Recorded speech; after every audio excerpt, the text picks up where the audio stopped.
and short clips now. You can make so many good pasta recipes. I try a lot. I fail a lot too, but I like to try things. I like cooking, but I don't like doing the dishes. Oh my God, I hate that stuff. So do you like get your wife to do the dishes while you do the cooking? Well, actually, Or yeah, you she likes to. She hates. I mean, she doesn't like to wash dishes. She hates, dirty, to see the dirty dishes, and I hate to wash them. That's why I bought the dishwashing machine. I think dishwashing machine and the washing machine are the best inventions in the world ever. So true. Maybe, So true. yeah. Is it better Maybe than the phone? younger. Yeah, better, 100% better than phone. Maybe younger viewers are going to be, what the hell is Marco talking about? But honestly, when you get married, you realize, oh my God, like that's such washing machine is the best thing ever.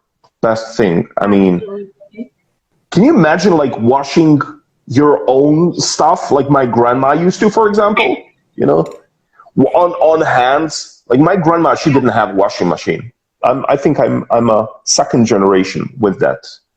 So Hey, yeah, I've definitely tried the traditional way of washing clothes, and oh my word, half on them because it's crazy. It's too difficult. It's a lot of like muscle work, and I get it. yeah, That's probably why they're strong because of like the amount of effort that you actually have to put in just to wash one cloth.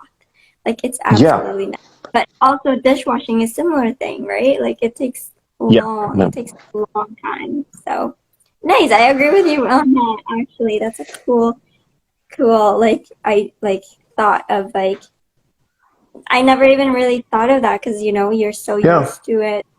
In Canada, we like not all housing have dishwasher. My old apartment actually didn't Mm. have any. We didn't have any dishwasher, Yeah. so I just had to wash dishes, and I get it. I hated it Mm. because every time there's dishes on the sink, it's like, no, this is not it. No, no, no. This is not a life. Today, like if I picture my life without a dishwashing machine, I would consider myself abused without it. It's like that's not life.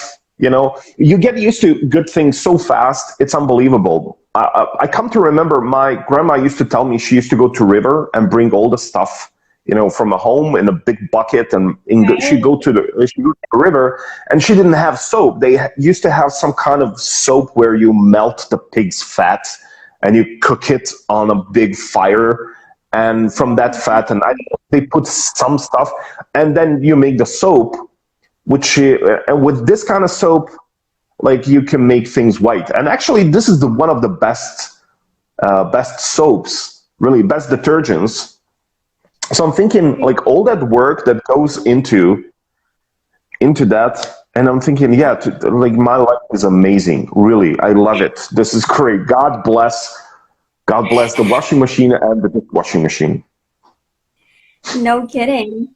That's awesome, Marco. Well, All right. it's such an honor to have you on the platform here, our very, very first live. Yes. Everyone, if you are still watching, please, you can ask us some questions if you are interested of what we do, what Hzad Education do. We're actually gonna kind of go back to that and Sure. talk a little bit of our teaching jobs and things that we experience in class and what we do as instructors. Sure.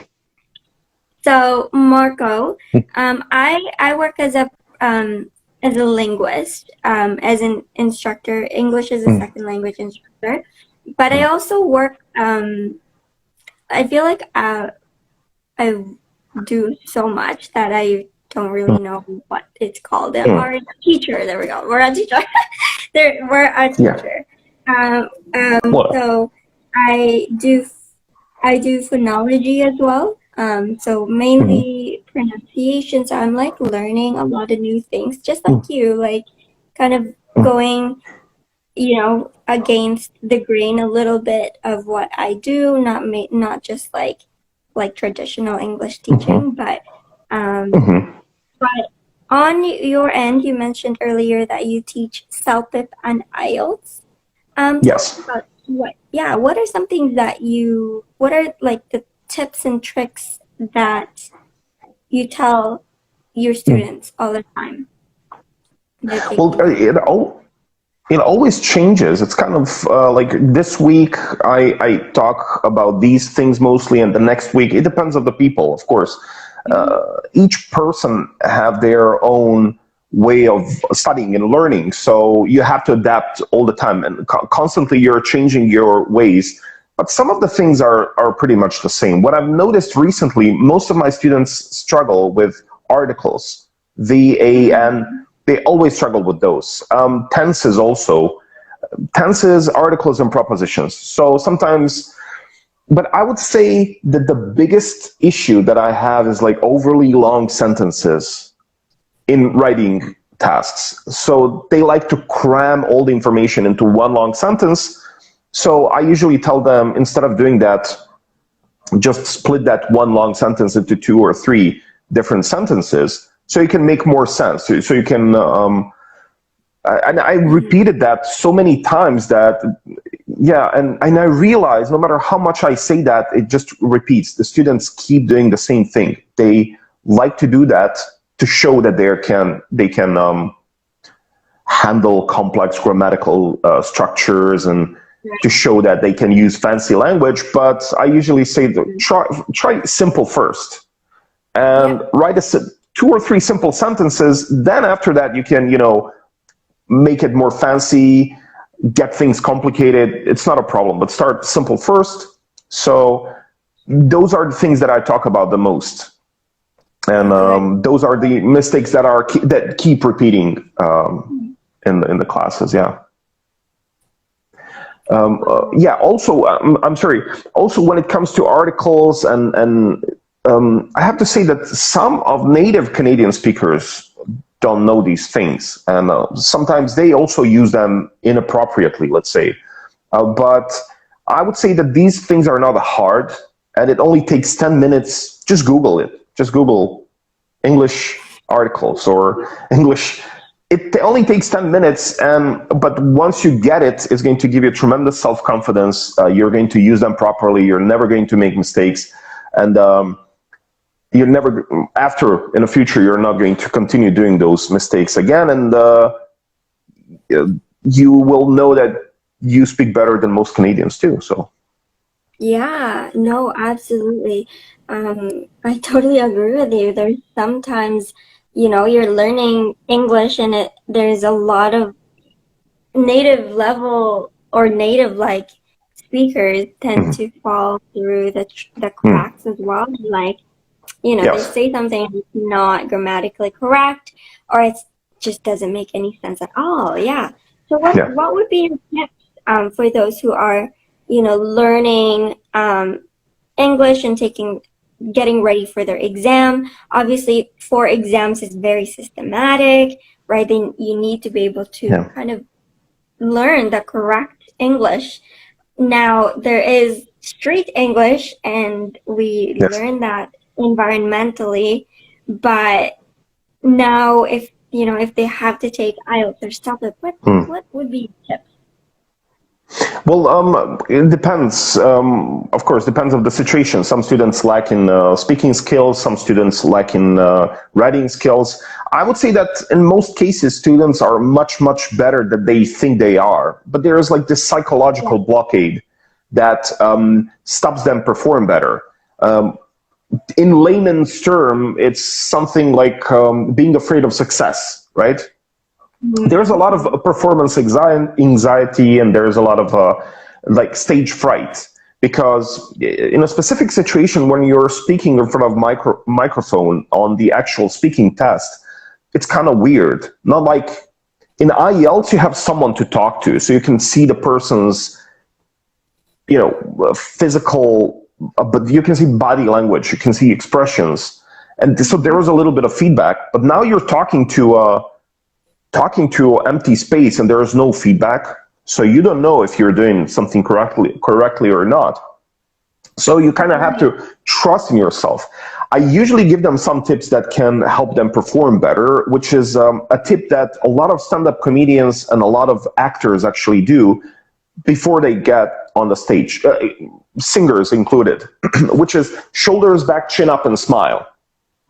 Shoulders back, chin up, and smile. Yeah, it's scientifically proven method that can give you a feeling of self-confidence, right? So sometimes it's just the self-confidence that they need to perform better. If you have performance anxiety, if you have problems with that, 5 minutes before you go to test, just shoulders back, chin up, and smile.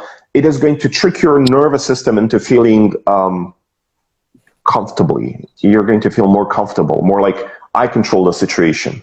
So that's proven trick. You're going to trick yourself, and then your nervous system and your brain are going to feel like, yeah, this is good. Yeah, I'm fine. So a little bit of good attitude is going to help you tremendously in your performance on the actual test. Yeah. That's amazing. I think knowing and claiming that you have this confidence in yourself is so important, especially in speaking.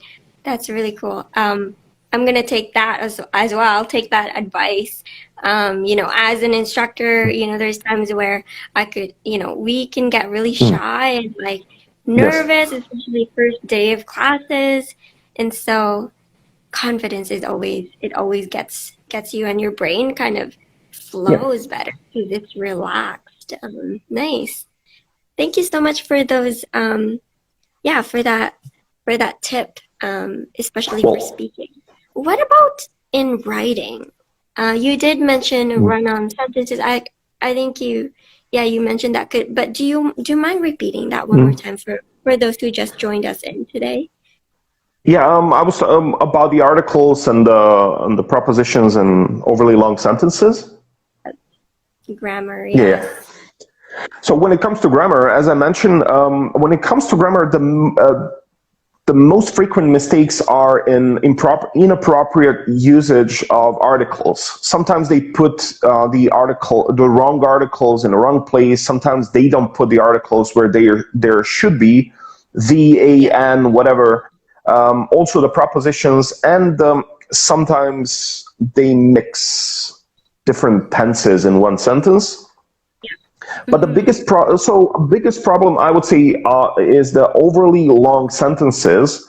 So when you write overly long sentence, sometimes you are in a risk of losing coherence, losing clarity. So sometimes your sentence might look weird.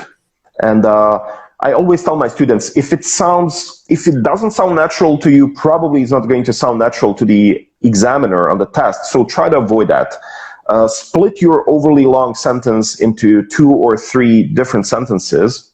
Split it, make it more simple, and then after that, try to work on making it fancy. Use different connectors, like, I don't know, furthermore, moreover, as I usually say in the lesson. And when it comes to prepositions, and when it comes to, I have to say that a lot of native Canadians they make similar mistakes. So, their grammar is not amazing either. Just because you're born in Canada or USA, and just because you speak this language doesn't mean you're good at it. There are a lot of slangs and a lot of bad usage of English language. They massacre it sometimes, honestly. So it only takes 10 minutes to Google that. Google prepositions in English language, Google articles and tenses, just 10 minutes. It's not that hard, but it's going to help you tremendously. And the feeling that you're speaking better than the native Canadians is amazing. At least maybe that is going to be your motivation there. So do that, and don't write overly long sentences.